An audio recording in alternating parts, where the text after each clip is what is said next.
rent's too high and the market's too low. We ask for credit and they all say no. We got good people and they all know well what the poor old farmer makes they can't sell now. By 1933, prices for farm products in Depression America were at rock bottom. In the South, because of overproduction, cotton growers lost money on every acre they planted. I remember my grandfather saying that he knew at the start of the year he was going to lose $50,000. The landlords were going broke. $50,000 in those days was a lot of money. In the plantation system, trouble at the top was often read on the faces of people at the bottom. The tenant farmers who worked someone else's land with their own mules, tools, and seed paid 1/4 of their cotton crop as rent. And further down the ladder, the sharecroppers, who could furnish nothing but their labor, paid fully half their crop as rent. All the renters, poor blacks and poor whites, were part of a system that had replaced slavery after the Civil War. When I was a child, I started working in the field at 8. And you didn't go to school until the season was over for the crop. They would have 2 months in July and August you could go to school. Then you had to stop and work until about the last of December or the 1st of January. When I started working, it was cotton picking time. I had to pick 100 pounds of cotton in one day. Sharecroppers had no voice. You made your crop, you gathered it, and when it was all in, the boss told you how much cotton you made and how much money you owed and how much you got, if any. You didn't figure with the boss. Your pencil didn't count. He did all the figuring. And when he got through, you would say, yes, sir. I'll take it. It was considered an affront if a tenant asked the landlord to see the books, to see the charges made against him. It was a challenge to the landlord's integrity. And, of course, there were many wrongs committed by landlords who would doctor the books to see that the amount charged would certainly take care of all that the tenant had coming. Sharecropping's all right, provided the sharecropper finds the right man and the right land. My experience is 9 times out of 10 he finds the wrong man and the wrong land. That being the case, he just can't make a living to save his life. Raggedy, raggedy are we, just as raggedy can be. We don't get nothing for our labor, so raggedy, raggedy are we. Hungry, hungry are we, just as hungry can be. We don't get nothing for our labor, so hungry, hungry are we. The myth is that the landlords, if they hadn't been so stingy, so cruel, so mean, the sharecroppers would have had a very happy, idyllic life. They could have lived well. It's just not true. Everybody. The Great Depression was destroying the whole rural economy. The Agricultural Adjustment Act, or AAA, was President Roosevelt's program to save America's farms. They're plowing up cotton instead of picking it down Dixie way as a part of President Roosevelt's stupendous program to stop excessive production and boost prices. These mules, long trained to walk between the plants, are now driven right over them. 700,000 farms in 16 states are destroying 9 million acres of the fluffy stuff. In return, the government is distributing $120 million to the cotton planters to compensate them for waste land. Happy days. In the first year of Roosevelt's crop reduction program, the AAA signed over 1 million contracts with cotton farmers. In the South, the government issued checks directly to the planters and landlords, who were then supposed to share their payments with their tenants and sharecroppers. The landowners were pleased. They thought it was, well, without it, they'd gone broke. So they were very pleased with it, and it worked fine with them. Tenants would say if they were unhappy, they didn't think that they were getting their fair share. And, of course, those a little lower down, the sharecroppers, thought they just were gouts. They didn't get anything. The sharecroppers found an advocate in Socialist Party leader Norman Thomas, who accused Roosevelt's New Deal of favoring the rich over the poor. In the small delta town of Tyronza, Arkansas, Thomas met with fellow socialists Clay East, who ran a local gas station, and H.L. Mitchell, owner of a dry cleaning business. In February of 1934, Norman Thomas paid a visit to Arkansas and saw the conditions of what was happening to the people, and he advised Clay East and I to help the sharecroppers form an organization of their own to fight for their rights under the Agricultural Adjustment Act. In July 1934, East and Mitchell called a secret meeting at the Sunnyside Schoolhouse, 3 miles outside of Tyronza. 18 men attended, 11 white, 7 black.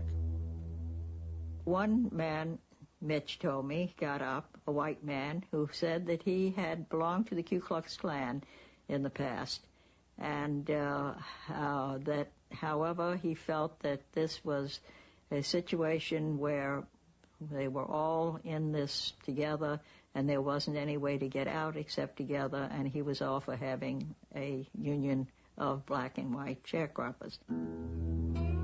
The men knew they were risking their lives. 15 years earlier in Elaine, Arkansas, at least 25 black sharecroppers had been killed by planters for union organizing.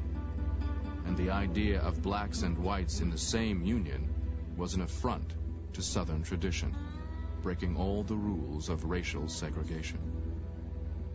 Another major discussion was whether or not they should carry guns, just in terms of showing self-defense, showing that they also had some rights, because there were guns every place. Whenever the sheriffs showed up, or the planters, they all carried guns. It was very much a part of the almost mystique of power that was frightening and controlling. And I told them, don't bring no gun to these meetings. I said, if we start that stuff, that we don't stand a chance in the world. They'd send a militia in here, anybody, and just don't think about fighting back. So actually, I was strictly against it. Soon after the first meeting, H.L. Mitchell went public and incorporated the Southern Tenant Farmers Union, the STFU. Retaliation was almost immediate. In a move to stop the new union, many towns in the Arkansas Delta passed ordinances against public gatherings.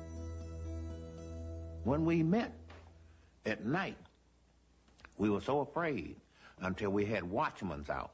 There would be always 3 or 4 men, depending on the size of the place where we met. Sometimes we met in homes, and they would be out watching to see if any strange person would come up, and they'd have a way of giving a signal.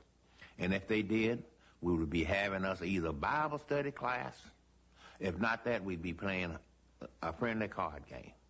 If it was a card game, they'd stand there and watch for a while. And maybe, if it was good moonshine whiskey, they'd take a drink or two. You niggas make sure y'all don't have no union going on around here. As long as y'all doing this is all right. They didn't know what we were really doing. They didn't know we were organizing a union. So in some cases, they helped us by saying, go ahead, as long as you just do what you do. All through the fall of 1934, STFU organizers continued the dangerous work of recruiting. By year's end, the union claimed more than 1,000 members. Planters responded by evicting those suspected of union activity. In early 1935, H.L. Mitchell and 4 other union members met with Secretary of Agriculture Henry Wallace to ask him to stop the evictions and to see to it that the tenants and sharecroppers received their share of the government payments. Mitch was very much disappointed because Wallace had sided in with the planter-type boys, and we figured that he would side with us and maybe give us some help. But he didn't. He was against us. Some New Dealers in the Department of Agriculture did side with the STFU. Their efforts to help the sharecroppers forced a showdown within the AAA. Well, one of the reasons we were fired is because Jerome Frank, Lee Pressman, and some of the rest of it tried to see to it that these sharecroppers got something approaching a square deal. In darn near half the cases, maybe more, the sharecroppers didn't get a nickel of the benefit payments. The landlords pocketed them all. But actually, back of it is politics. It would be political suicide to go against the planters. They're the Democrats who have the real power in the Cotton South. One of the most powerful Democrats was Arkansas Senator Joseph Robinson, who had helped pass much of Roosevelt's New Deal legislation. He was really the representative of the vested interests, the utility group, the large landowners, the banks. Now, if you were a person that didn't have any money, like a sharecropper, what the heck, he didn't care about him. That sharecropper didn't vote. You have to remember that in those days, we voted by registration, and you had to buy a poll tax, and you had to pay $1 for it. Sharecropper didn't have $1 to spend on it. In June 1935, the New Deal Congress passed the Wagner Act. Hailed as a milestone for labor, it offered federal protection for the right to organize unions. But planters convinced Congress to exclude agricultural workers. With STFU members denied federal protection, the landlords continued their campaign of terror. Intimidation took many forms. If it happened after dark, the perpetrators were always called night riders. My mother and father were made to lie down on their front porch by a man with a shotgun and held there almost until dawn as punishment and intimidation. Families of the organizers were very precariously situated. Many times their homes were shot up. Bullets would fly through, people would crash to the floor. The threat of violence was always present. They came in with shotguns and strops and pistols, and they did what they figured it would take to do to break up the Union. Certainly in my part of the South, the union organizers had no one to turn to in terms of government. Certainly they couldn't have turned to the county sheriff, to the town marshal, to the state government, not at that time. And so far as the federal power is concerned, it's been explained to me very clearly, over and over again, the vacuum that they felt, that there was no federal presence here. Convinced they had to move forward alone, STFU members called a cotton pickers strike for higher wages during the fall of 1935. Let them throw us in jail if they want to. We'll fill every jail in Arkansas. But get off the fields and stay off until the bosses give in.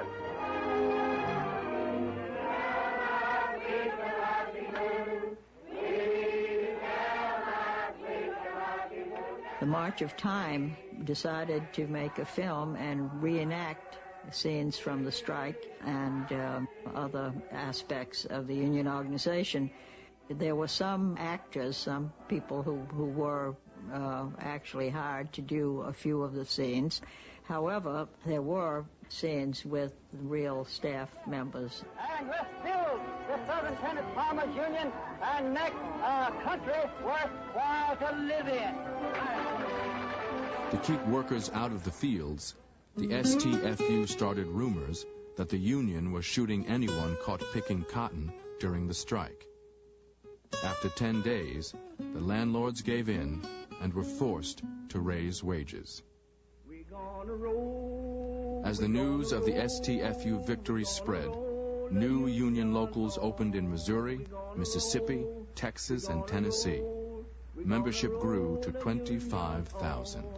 If the planter's in the way, we're gonna roll it over him, gonna roll it over him, gonna roll it over him. If the planter's in the way, we're gonna roll it over him, gonna roll the union on. The STFU victory was short-lived. In December 1935, plantation owner C.H. Dibble ordered 100 union members off his land. They start at one house and they keep going from house to house until they get a wagon load. Then they'd carry it and dump it out on the road and come back and get another load. We got finished about first dark. Everybody's furniture was together, and you had to ramble through everything to try to find yours. And one day, a car came by, man got out and put a package in a paper bag on a table and got back in the car and sped away. Then one of the men walked up to the table and he picked up the package, and when he opened it up, there were about 6 or 8 sticks of dynamite in there, and it had a note attached. And the note said, "Mr. Nigger, take your woman and your children and get out of here, or we're going to blow you up." On January 16th, when evicted sharecroppers gathered at a church near Earle, Arkansas, 2 local law officers broke into the meeting. They shot 2 men in the back and beat another unconscious. The next day, evicted families defiantly met again, this time with the Reverend Howard Kester and union attorney Herman Goldberger. It was jammed with men, women, and children. And I gathered 300 or 400, as I recall, people packed in that church. And through the back doors of the church burst a crowd of men with guns, about 13 or 14 of them, as I recall. And they stormed the building. And people were so terrified that they came out of the windows, taking sash and glass and all with them. I saw them strike people. I saw them strike one old man. I vividly remember that. People were just running and getting away as fast as they could. And then 2 men came out, one on each side of Kester and Goldberger, and brought them to the car, put them in it, got on the running board. My father drove where they told him to, of course, out in the woods. And the man on his side, by the driver's seat, was holding a gun to his temple. We'd heard of lynches and seen pictures of them, but this is the first time I knew what it might be really like, because there was a palpable feeling of hate and fear. There was a nice big tree with some handy limbs, and one of the men had a rope with a noose in it. My father, he was scared to death, just scared to death. So he began to talk with them quickly about what might happen if they killed him. He said, "I'm from out of state, and you boys better remember that if anything happens to me, the FBI will be in here." Reason prevailed, and they threatened us with worse than death if we ever came back, and left us at the border between Arkansas and Memphis. There is mean things happening in this land. There is mean things happening in this land. The planters stole the people of the land where many years they had spent, and in the cold, hard winter, they had to live in tents. By April 1936, terrorism in Arkansas was making national headlines. The STFU and its supporters thought at last the federal government might intervene. The Union had several hopes from the federal government. On a major level, they wanted the government to stand for and act out justice. And to see to it that people got their rights and got the kind of protection from the law regardless of economic circumstances. So on the larger level, it was important that the government, federal government, take a stance that would say to everybody else, including the planter system, there is law and order in this country, and it will be on the side of people who do what is legal and proper.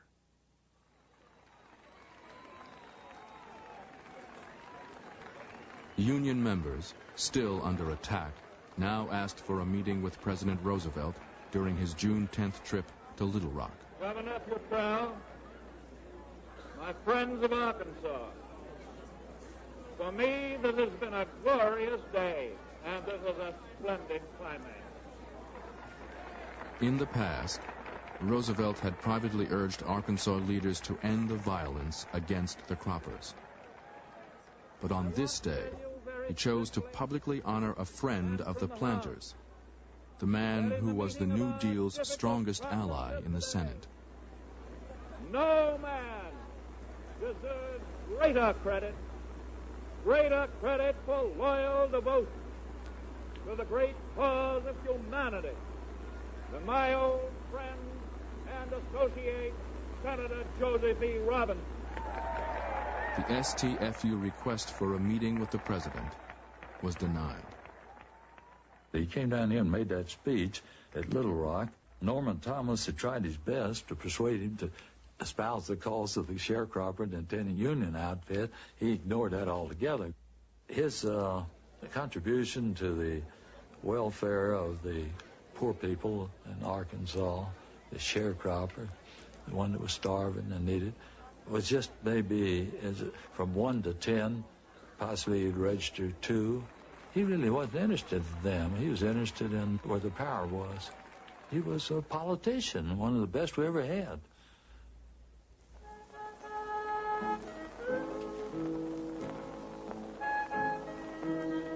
The Union would wait 2 more years for a meaningful victory. It came in 1938 when the government at last agreed to send payments directly to tenants and croppers. But the new policy helped very few. Cotton planters in Missouri, just north of the Arkansas Delta, evicted their remaining tenants, so the planters could continue to keep all the government money for themselves. No more mourning, no more mourning, no more mourning after a while. And before I'll be a slave, I'll be buried in my grave. Take my place with those who love and fought before. 251 evicted families, many of them members of the Southern Tenant Farmers Union, camped on Missouri highways in protest. The STFU's days as an active union were nearly over. And before I'll be a slave, I'll be buried in my grave. Take my place with those who love and fought before. My father was aware of the fact that as an instrument to change the lives of the sharecroppers in any substantive and permanent way, the Southern Tenant Farmers Union was a dismal failure. But he believed that it taught all those people who were involved in it 2 very important lessons. 1, that they could fight, and with dignity. And 2, that blacks and whites could fight together. Individually, they felt that they did not accomplish a lot. They suffered, they struggled, but they came together and they really stood up, and they stood up for what they believed in, and that in itself they saw as a step toward freedom.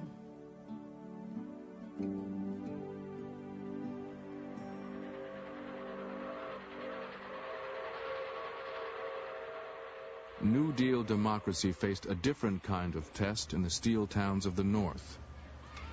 Company towns like Aliquippa, Pennsylvania, where the Jones and Laughlin Mill stretched for 4 miles along the Ohio River. In the midst of the Depression, with millions unemployed nationwide, J&L provided jobs for a town it had literally built and owned. You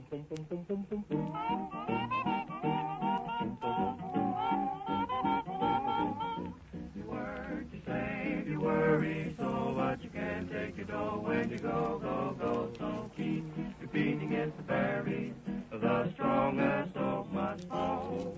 But leave my bitty, wabba-bidda, wow. Life is just a bowl of cherries, so live and laugh at it all. The main industry in town, of course, was J&L. In fact, it was a company town. J&L built the town, laid the town out, and were responsible to see that everything in Aliquippa was conducted in a good, solid fashion for the benefit of the citizens of the town.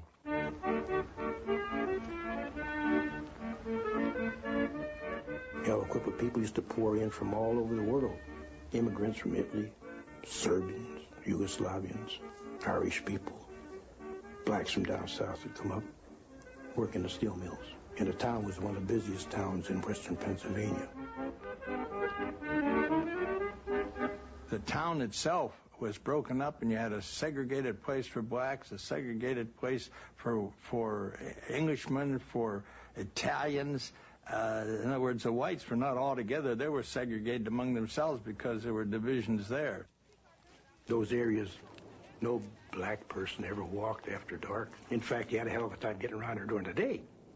They arrested you, take you down to a police station, and if you didn't answer the right question, they might hit you a few times on the head. If you worked in J&L, they arrest you for loitering, and they take $10 out of your pay.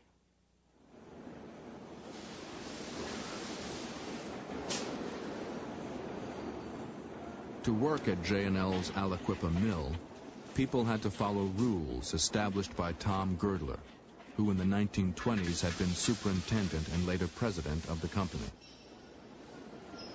During Girdler's time, Aliquippa earned a reputation as a tough, anti-union town.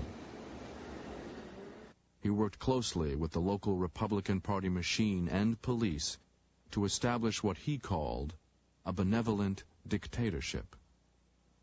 The company, Jones & Walken Steel Corporation, operated a very strict policy of control, of thought control, and of human activity control. And George Izowski was a specific case where he was committed to an insane asylum in western Pennsylvania because he was unionizing, attempting to unionize the steel workers. They were the controlling power because they had the jobs. They had the say-so over everything.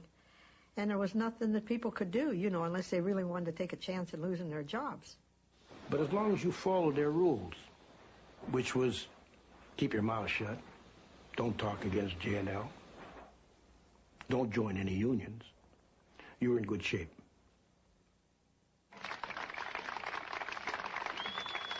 In 1933, Roosevelt's National Recovery Act recognized the right of industrial workers to form unions. Union leaders began a campaign for higher wages, an 8-hour workday, and job security. But when organizers arrived in Aliquippa, J&L drove them out of town. In nearby Ambridge, 50 J&L guards joined a sheriff's posse financed by local steel companies. On October 5th, 1933, they confronted strikers at the Spang Chalfant Steelworks.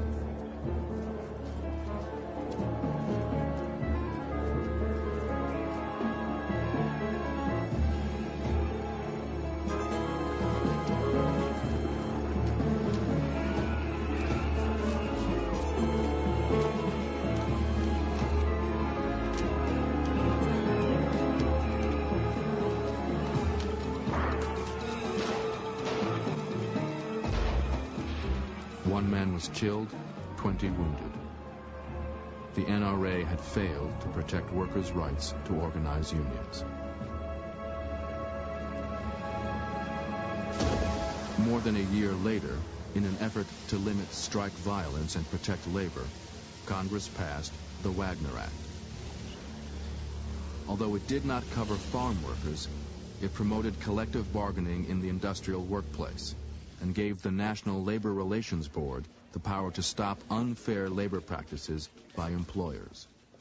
When the Wagner Act was passed, this was a kind of renaissance for those of us who had undergone all of this medieval treatment in our workplaces. And we idolized President Franklin Delano Roosevelt. We thought he was one of the greatest men ever born.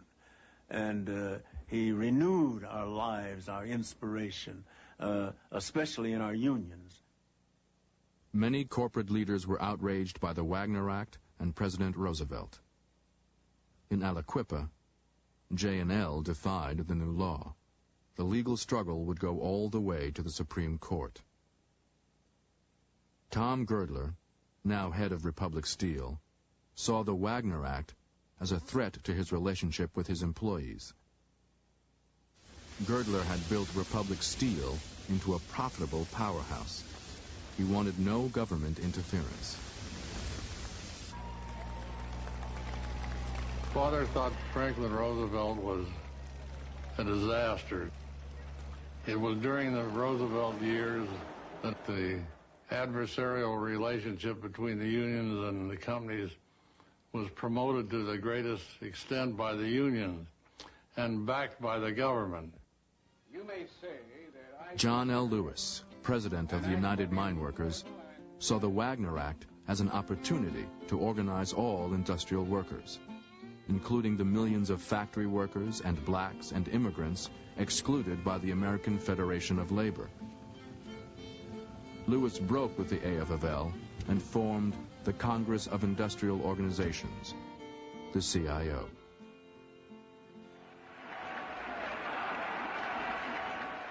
The workers of this country want representation. They want organization. They want participation. They want protection. They want employment. And they're going to have those things through the leadership and the instrumentality of this new labor movement that you're forging. There is power in the hand of working folks when they stand hand in hand. That's the power that was ruling everything. One industrial union brand. John L. Lewis's main target was the steel industry, the citadel of anti-unionism. Steel underlay the whole industrial American operation. At the time when we were a country of smokestack industry, we needed steel to make the automobiles. We needed steel for all the purposes of industry. If there was no steel, there was no industry. This was the heart of the matter. In June 1936, Lewis formed the Steel Workers Organizing Committee, SWOC. The CIO pledged $500,000 to begin the battle with the steel companies. Lewis chose Phil Murray, vice president of the mine workers, to head SWOC. Murray broke with tradition by including blacks and communists on his organizing team. There was a ferment that's hard to imagine. People ran out of cards. You know, you went out to organize, you didn't have to plead with people and convince them. They grabbed the cards. They were ready. They'd been long ready. This was the Depression. They wanted something done. I never attended a union meeting before, and there was an outside guard. And this guard asked me where I was going. I said, "Is this a meeting of 1014? He said, "Yeah." I said, "Well, I'm a member. I'd like to go." He said, "You know the password?" I said, "What password? Never heard of a password." So he looked at me, and I guess he recognized I was sincere. He said, "Well, look, I'm going to give you the password. You're not to repeat it to anybody, whether they're members of the union or not. And you're not to write it on anything. You have to memorize it." I said, "Okay." And he whispered to me, "Expansion." I know it to this day. I know it.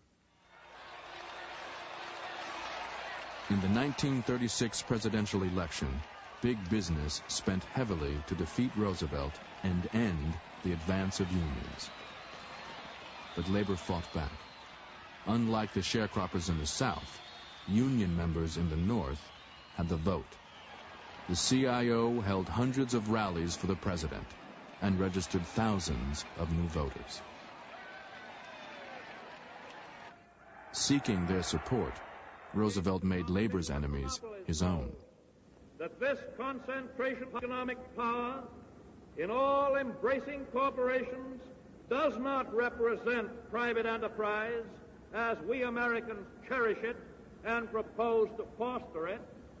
On the contrary, it represents private enterprise which has become a kind of private government and is a power unto itself, a regimentation of other people's money and other people's lives.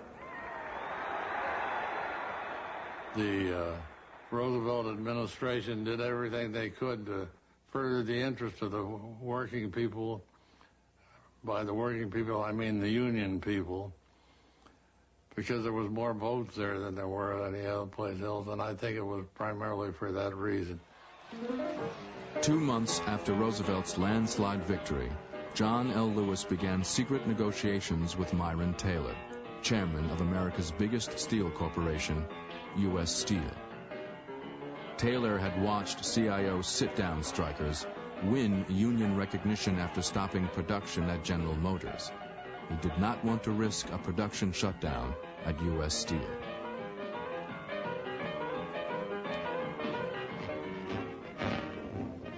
The $5 billion steel industry booms. Another business follows as labor leaders sign an agreement with a great steel corporation. This is the first time in the history of the industry that a subsidiary of the United States Steel Corporation effected a bargaining agreement with an independent trade union. Well, my father and all the heads of the small steel companies, Little Steel, Bethlehem Steel, Weirton, were all utterly disgusted and dismayed that Myron Taylor would sign a contract with the CIO. The smaller steel companies, known as Little Steel, vowed to stop the CIO.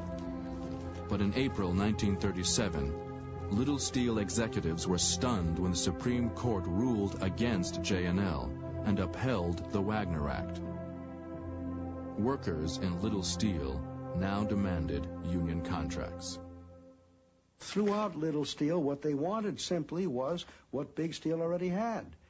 The people who were making steel for U.S. Steel were getting certain kinds, shorter hours, higher wages, certain kinds of protections. I don't know what all was in their contract, but it was a contract that for the first time gave the workers there some kind of recognition and a mechanism to discuss grievances, a mechanism to try to raise wages. None of that existed in Little Steel. Encouraged by the victory in the Supreme Court, Aliquippa steel workers exercised their rights by striking at J&L, where Tom Girdler's old anti-union system still prevailed. The company had been stockpiling munitions in anticipation of a violent strike. The 37 strike came about only because we asked the company to recognize the CIO as the only representative of the workers, and the company turned us down. And we were well prepared. We had the truck on the side with weapons because the other side was all armed. They were legal, we weren't. We were really fighting for this union, and we were down at the J&L tunnel, and here comes this little old mail car. Of course, we stopped, and we weren't letting anybody in there. So this guy insisted on going in there, and these people just grabbed that mail truck and upset it right down. And there was no mail in there. There was sandwiches in there. There was pop. There was stuff for them to eat and keep staying. Them little stoolies that was working for J&L got to stay in the mill as long as they wanted, as long as they could feed them. They didn't care. They were paying them to stay in there. If you were in a house and somebody came along and stood at the front door with a gun and said, "You can't get out," you'd say somebody was invading your privacy, invading your rights. In effect, that's what the unions did. They blockaded the entrance to the plant so that the people who were in there, that stayed in there, couldn't get out, couldn't get food, couldn't get mail, couldn't get to home to see their family. On the second day of the strike, Pennsylvania Governor George Earle asked to inspect the mill accompanied by strike leader Joe Timko. The message was clear. The governor would not tolerate a repeat of the shootings at Ambridge. That same day, Timko was called to J&L's Pittsburgh office. And they gave us what we wanted. That was our right to vote for the union of our choice. SWAC won the election supervised by the National Labor Relations Board and negotiated an agreement stronger than the one at U.S. Steel. Oh, boy, tell me about it. We were really, really happy. We had a parade. I'll tell you, that street was loaded with people going up the street, celebrating, hollering, and screaming. That was the best day of our life, I'll tell you.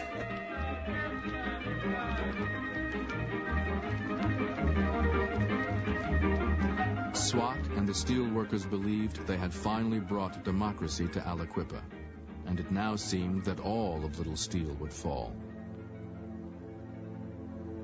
Tom Girdler saw events in Aliquippa as a direct threat to the rights of management. In May, he spent $50,000 on arms and ammunition for Republic Steel. Girdler also prepared for a propaganda war, purchasing more than 40,000 pamphlets, which branded John L. Lewis a communist. Father's opinion of John L. Lewis was not the highest.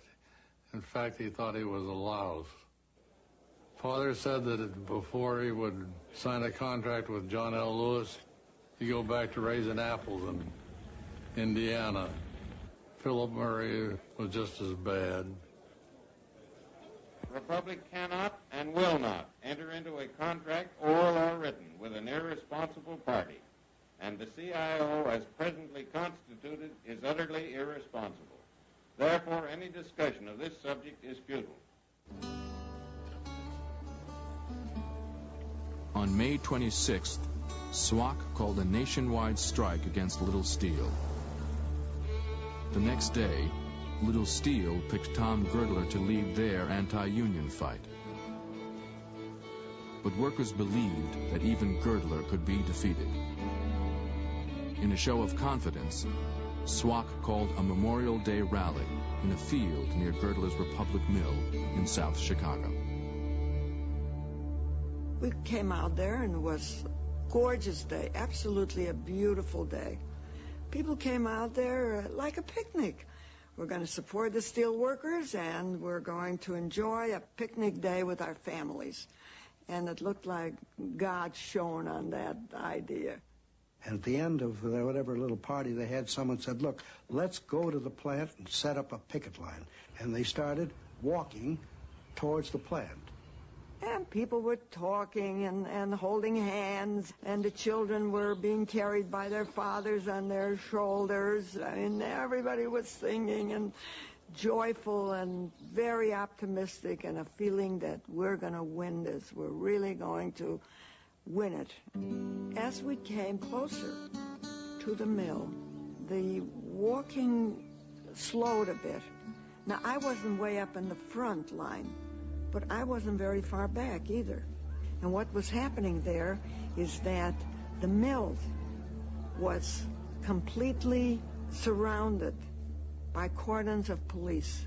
The radical elements created picket lines out there and brought people that were not connected to the plant in on the picket line.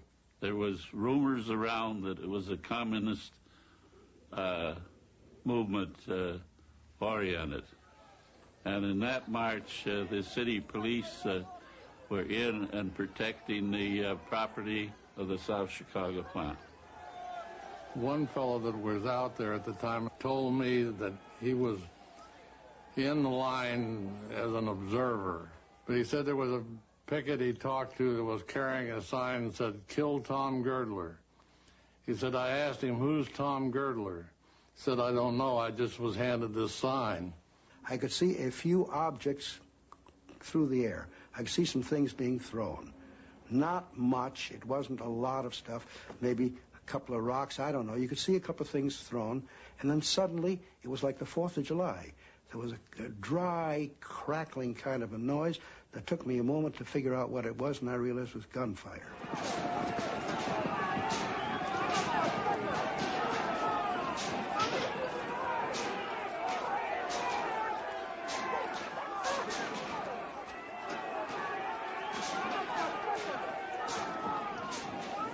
As the line was pushing back, I was knocked down. And then a whole number of people were piled up on top of me. And I could barely breathe. And when the shooting finally stopped, and the silence prevailed, I looked around, and I saw a battlefield. I see myself walking around there with a gray felt hat and a press card in it, and with my characteristic jerky kind of motion. And I'm walking around and I'm seeing these people lying on the ground. I'm seeing people handling them like sacks of potatoes. There was some small effort by the strikers to try to do some first aid stuff. There were no ambulances that I remember initially. They were taking them into paddy wagons. It was clear that a whole number of these people had been shot in the back. They were trying to flee, and they were still being fired at.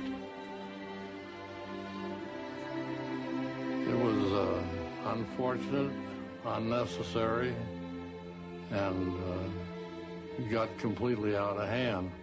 But to say that the company caused it is an entire fabrication, and I don't know who should shoulder the blame. 10 marchers were killed and 30 wounded. News film of the incident was suppressed and not shown in movie theaters. Across the country, newspapers reported the incident as a riot by strikers, inspired by communists. The gunfire at Republic Steel stopped SWAC's momentum. In little steel towns across America, thousands were fired. In July, defeated steelworkers began returning to the mills without a contract.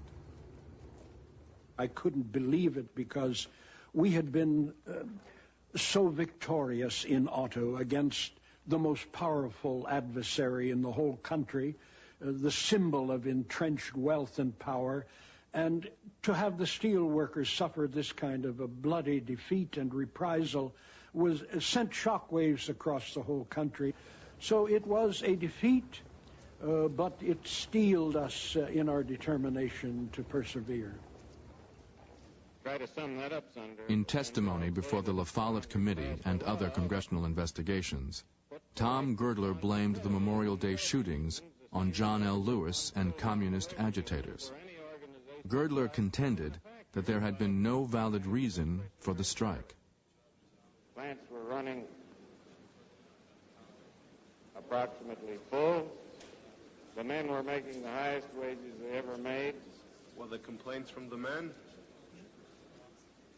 Always, in all manufacturing businesses, Senator, in my knowledge, particularly in the steel business, in my knowledge of 35 years, there are always minor complaints.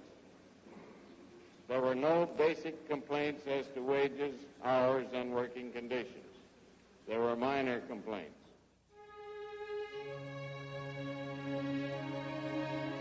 When the suppressed news film was finally shown to the La Follette Committee, it offered proof that the Memorial Day incident was not a riot by strikers.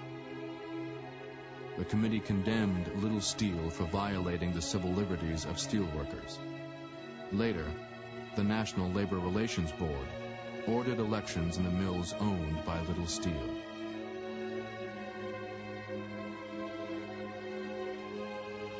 SWAC won every election, including the one at Girdler's South Chicago mill.